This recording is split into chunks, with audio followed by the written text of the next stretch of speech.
আসসালামু আলাইকুম দর্শক। আজকে ক্রিপ্টোকারেন্সি জগতে সবচেয়ে গুরুত্বপূর্ণ যে জিনিসটা সেটা আমি আপনাদের শেখাতে চলেছি। কিভাবে নিরাপদে টাকা ট্রান্সফার করবেন।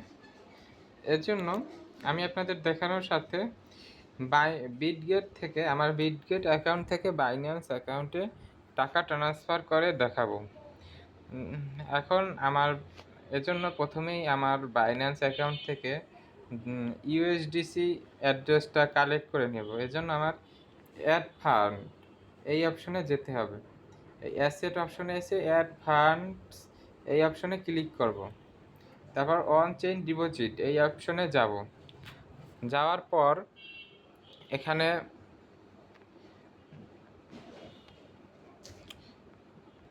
এখন একটু ঢুকছে না, আবার চেষ্টা করতে হবে। আবার আমরা রিফ্রেশ দিয়ে চেষ্টা করি ঢুকে কিনা। এই যে add funds on chain deposit এখানে ক্লিক করতে হবে। তারপর ইউএসডিসি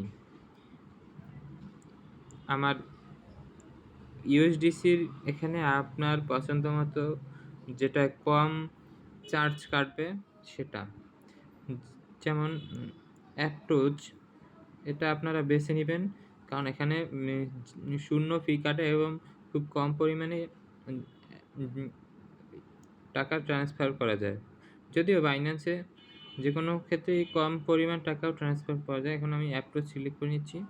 এখানে নেটওয়ার্ক এই অ্যাপটোজটা সিলেক্ট করে নিচ্ছি। অ্যাপটোজ সিলেক্ট করে নেওয়ার পর এখানে একটা নেটওয়ার্ক অ্যাড্রেস আসবে, সেটা আমার এই অ্যাপ্রোচ। এখানে ডিপোজিট অ্যাড্রেস আসবে, সেটা আমরা কপি করে নেব। কপি করে নেওয়ার পর আমরা চলে যাব আমাদের বিটগেটে আসার পর আমরা এখানে নেটওয়ার্কের একটু প্রবলেম চলছে, তাই ঢুকতে দেরি লাগছে। এই বিটগেটে আসার পর এই অ্যাসেট অপশনে ক্লিক করব। নেটওয়ার্ক এক সমস্যা, এই আবার বিটগেটে ঢুকলাম। বিটগেটে ঢোকার পর এই অ্যাসেট অপশনে ক্লিক করলাম। তারপর উইথড্রল অপশনে ক্লিক করব। উইথড্রল অপশনে অন চেইন উইথড্রলে আমাদের এই ইউএসডিসি আছে, এখানে এই ইউএসডিসিটা আমরা পাঠিয়ে দেব। এজন্য ইউএসডিসিতে ক্লিক করলাম।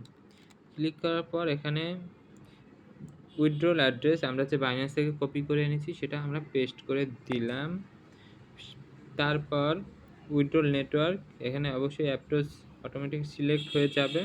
আমরা কি পরিমাণে উইথড্র করব সেটা আমাদের সিলেক্ট করতে হবে।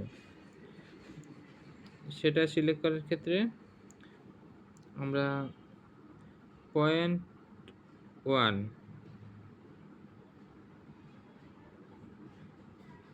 এখানে মিনিমাম 10 দেখাচ্ছে, মানে $10 কম আমরা এখানে পারছি না।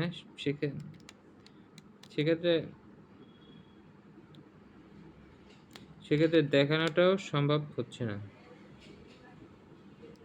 তো আমরা যদি এখানে অন্য নেটওয়ার্ক সিলেক্ট করতাম সেক্ষেত্রে কী হতো সেটা আমরা দেখে নিই। অ্যাপ্রোচের জায়গায় যদি আমরা সোনিক বা ফ্রি যেগুলো সোনিক আছে, সোনিক সিলেক্ট করলে কি হতো দেখে নিচ্ছি। সোনিকের ক্ষেত্রেও মিনিমাম $10 করা লাগতো, তাই সেটা আমরা করছি না। পরবর্তীতে যখন আমাদের ডলার এসে যাবে দেখে নেবেন। আর আপনারা তো পদ্ধতিটা বুঝেই গেছেন, কি সব কাজ এভাবেই করতে পারবেন নিরাপদে ডলার আদান প্রদান।